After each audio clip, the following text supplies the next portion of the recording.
Hello everyone and welcome to another episode of Command Combat Battle Reports. Today we are doing Empire Total War, it's the American Civil War mod of that, which is called Brother Against Brother, I believe. Anyway, what we have is, of course, Union versus Confederate. Sherman and Chamberlain are the Union generals, and Jackson and Longstreet are the Confederate ones. Generals oftentimes had a very big impact on their armies in this war.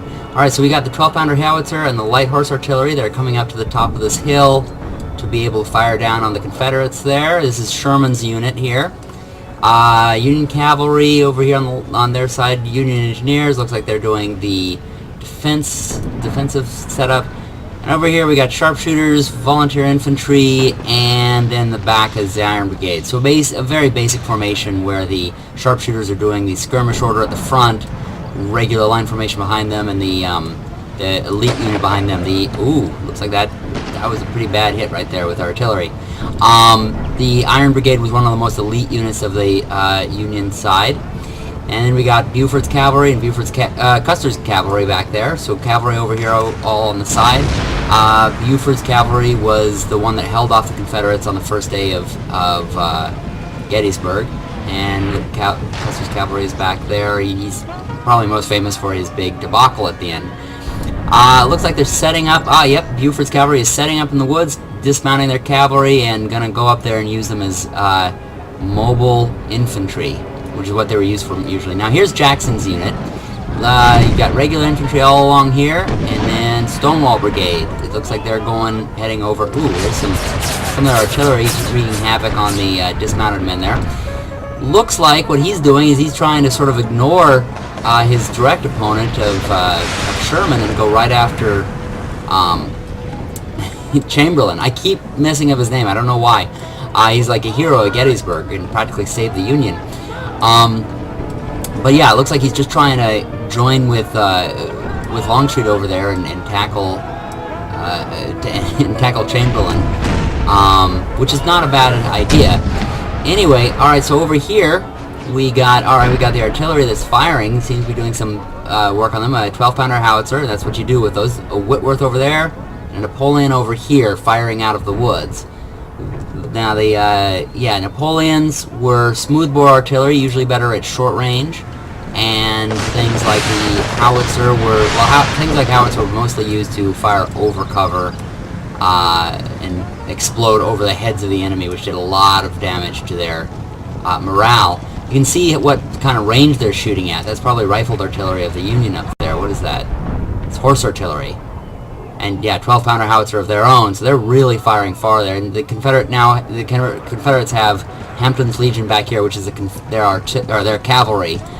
So it looks like Jackson's choosing to use his rather than on the flanks, but as sort of his reserve, which was a logical way to use them. Now, okay, so what Jackson's doing now is he's breaking off some of the infantry here to take on Sherman's men, probably try to hold them in place while the rest of his force moves on to help Longstreet take out Chamberlain. Speaking of which, let's take a look at this battle already in progress.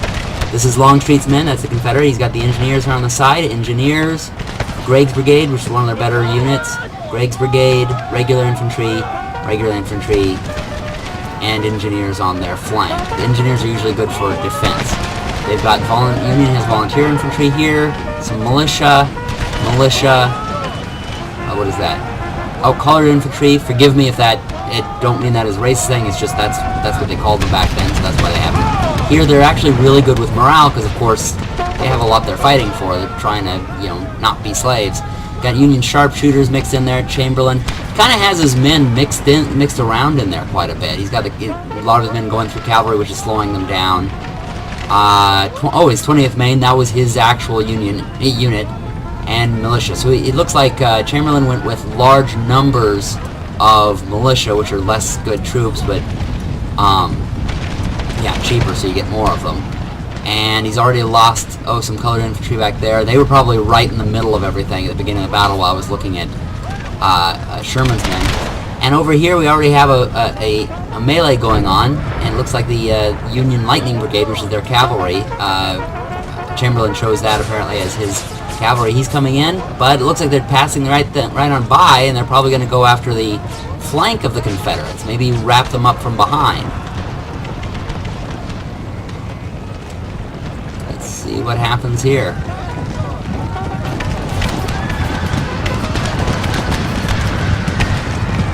It looks like after a few losses, they are going to go in there and hit their flank and knock them down. That is some Confederate engineers who are usually better at defense, but when you have cavalry hitting on the side like that, your defense is going to be pretty smacked. Now, usually cavalry at this particular time period don't do as well, certainly not as well as they did during Napoleonic years, but they still had an effect. I think some people exaggerate how their ineffectiveness. Now, actually, I forgot to look at the artillery back here that's supporting the Confederates. We've got 24-pounder howitzer, which is limbered again and trying to move up a little ways, and a Napoleon, which actually I would move that up as well, because again, it's the Napoleons that are better at short range rather than long range, because it's smoothbore. 12-pounder Napoleons for the Union, 10-pounder Parrott rifle. So yeah, you can see these. Wow, they're limbering those as well. They're probably going to try to get all of those closer to the battlefield. Although it's not really necessary with the Parrotts, because the Parrotts usually do really good at long range. Looks like the Union is, Chamberlain's men are committing all of their cavalry. They're rushing right, once again, kind of jumbling a lot of his units, but he's punching them right in the center there, right where it's just a real. Oh, and the Confederates over there on their left flank, the Union right flank, or Chamberlain's right flank, is punching through one of the Union lines. That is some more militia, which is going to be hard to hold against a cavalry attack. So it looks like everybody's sort of committing their units, not using a lot for a reserve.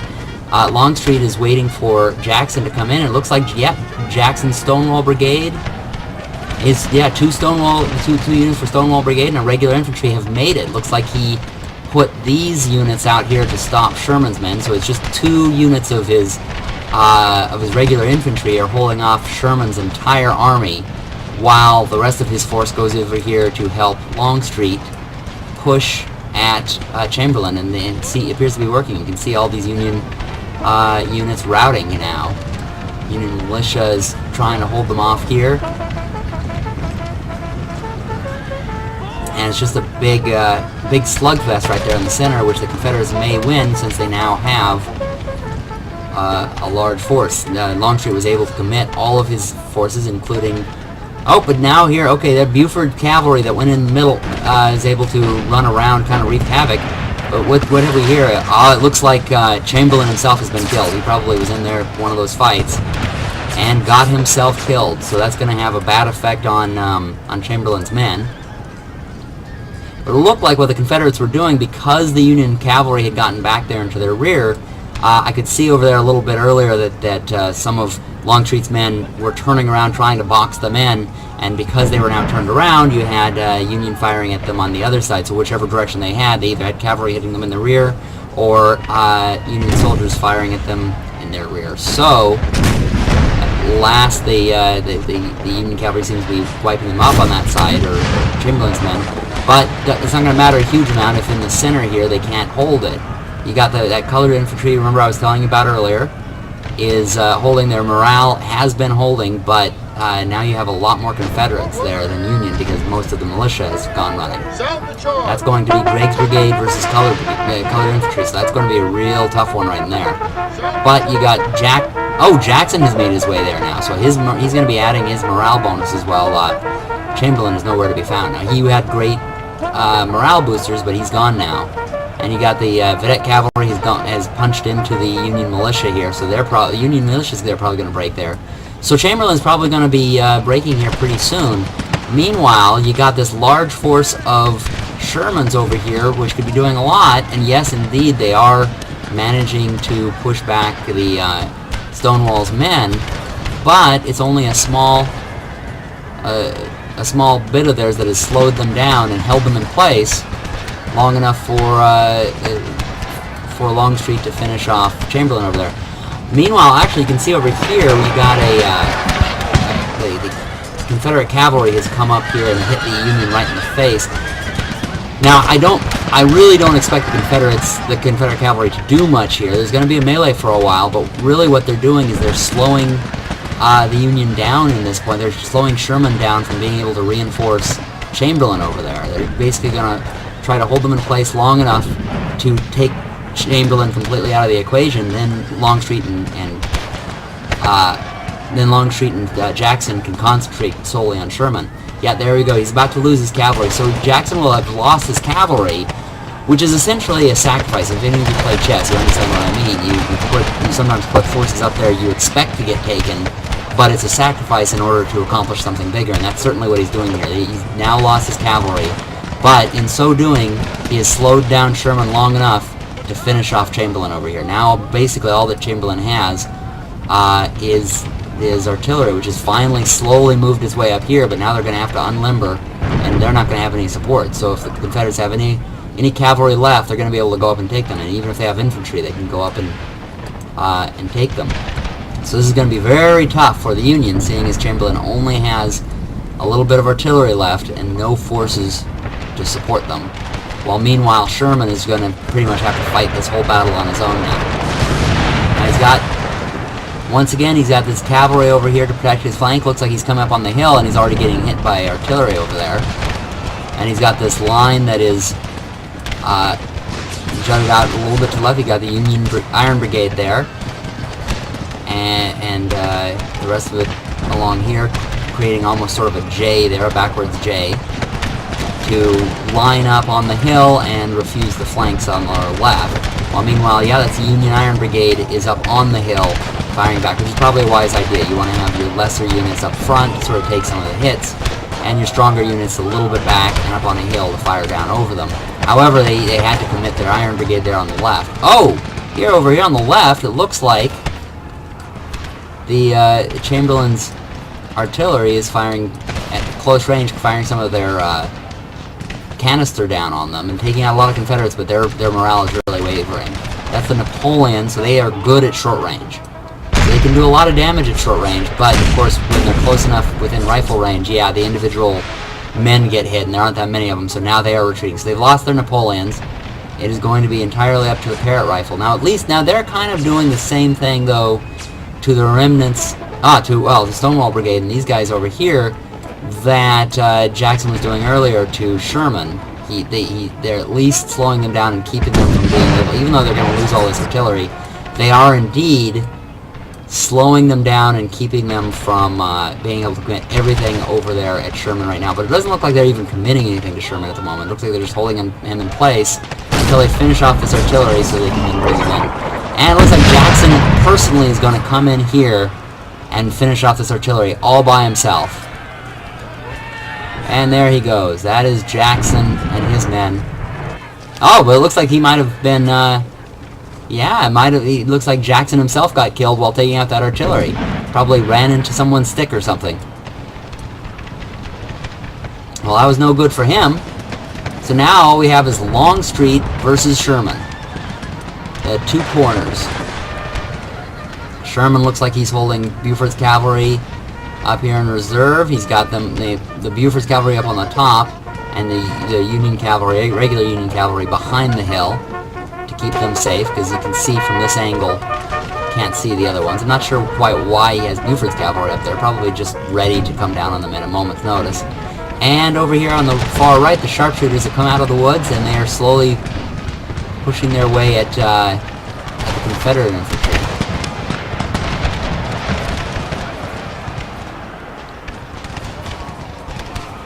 Now they're in green. That would be Berdan's sharpshooters. That means it's some of the first use of camouflage in the American Army. You can see they have green. Now it's pretty much bright green. It's not really like different shades of camouflage, but and some of them are taking hits. But it's the first time they went, you know what, let's try not wearing these bright colors and make ourselves targets. Let's actually have the color of the environment, and it'll be a little bit harder to see us. So they would hide in the woods, fire out, and be able to hit at long ranges. See what kind of damage they're doing over here.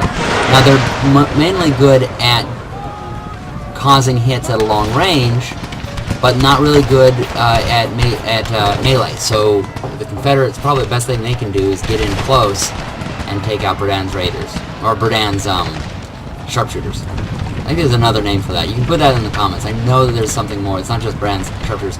Oh, and it looks like the Iron Brigade. Wow, that takes a lot to cause them to break. It looks like their entire line over here is broken. You can see where the line was because it's all the dead, and that's oftentimes what happened in Civil War battles. Is they would just, because the weapons were so accurate, the tactics were still using Napoleonic. They'd stand in these lines and they would literally just die right in the lines that they had been standing. So you can see where they were, but they aren't there anymore. They've all been taken down. Let's see. So the Union was lining up there. I was about to say they were lining up there in the woods to try to protect themselves, but didn't help. They are now retreating. And now it just comes down to the Union sharpshooters over here. That's about all they have left. Is there? Well, and you do still have this cavalry over here. It's trying to protect that flank, and you have a unit that is. Oh, the engineers, the ones that were pulled up at the beginning, you remember, for defense. The engineers are usually, in this game, are the good defenders. Looks like they're pulling back, and they're going to try to maybe pull back here to the artillery, and let the artillery just do its job to tear the Confederates apart.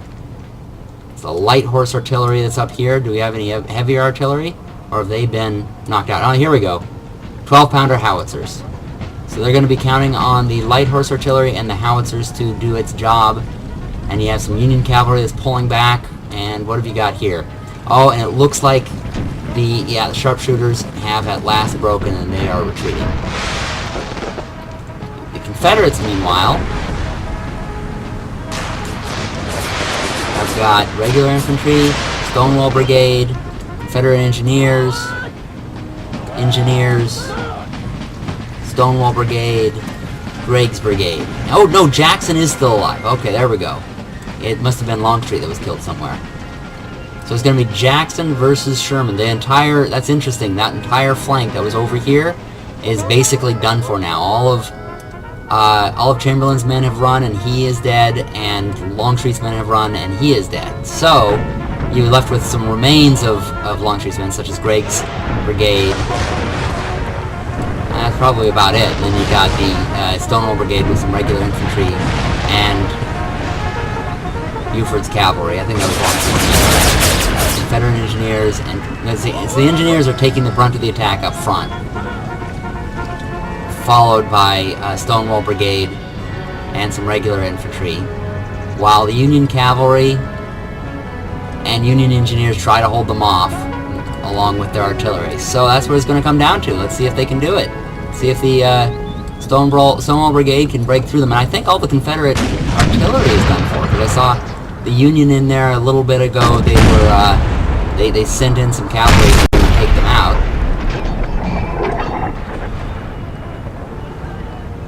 So it's now just a matter of, can the Confederates manage to march up there against that artillery?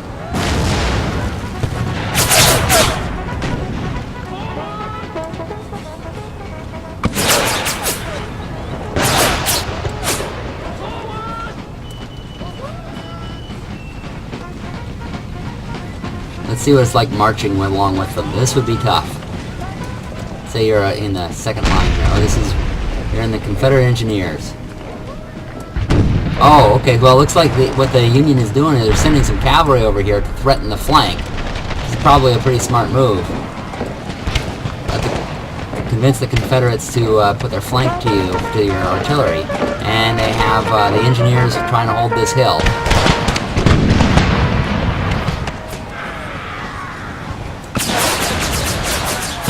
This is about what it looks like doing online.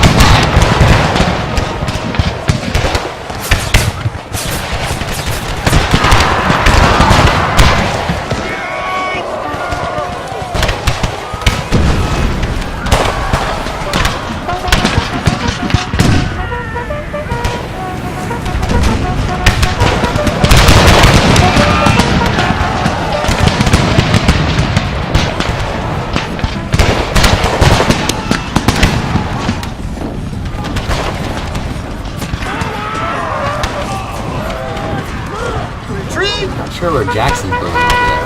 He's gonna try. He's probably going to try to flank the artillery there, but he's losing his infantry. The engineers have gone back, but now here comes the Stonewall Brigade. You can see it's a little darker color there. Now they're just gonna go right up and get in their face. Whatever happened to that Union cavalry over here? Uh-oh, it looks like the Confederate engineers who went up there to deal with them chased them away. While I was in that line, that is a pretty important thing happened there. Sorry for the commentary there, but oh, here we go. There, yeah, the Stonewall Brigade is just not going to mess with them. They're just going to go right up there and charge them. Get them out of their faces. Sound the charge. Oh, so they did so well, they passed right on through them. There are a few guys back there going, I'm going to take out that artillery! Screw you, artillery! I'm going to kill... Wait, where is everybody? Oh, okay, I guess I got to go deal with this now. Now, at the very least, even if the Confederates... Oh, you can see the commander right in there, that bright yellow. But even if the Confederates don't... Even the Stonewall Brigade doesn't win this melee here, well, they probably will, but even if they don't, they are occupying them while the rest of this regular infantry can go take out this artillery. Now, the artillery, of course, is going to get their grape shot firing here, or otherwise known as, I can't think of a canister shot. And so they're going to do some major damage to them, but the Confederate survivors will be able to rush up that hill and take out that artillery. We'll come back and see who wins that melee there. Oh, stop. Well, they might kill all the artillerists. There really aren't a large number of artillerists standing around there. I mean, compared to the, number that would be in an infantry unit. An infantry unit would have 500 to 1,000 per regiment, and then you could have a brigade, which is several thousand men, and meanwhile you have, artillery at best. Oh, it looks like, yeah, they're killing a lot of these guys. Watch for these, oh, and this is, even though it's light horse artillery, it is long range. As you can see, the barrels are black. That means it's rifle. So they're better at long range. Once they came into the short range, they're not going to do that well. Oh, and it looks like, yep, the Stonewall Brigade won their melee.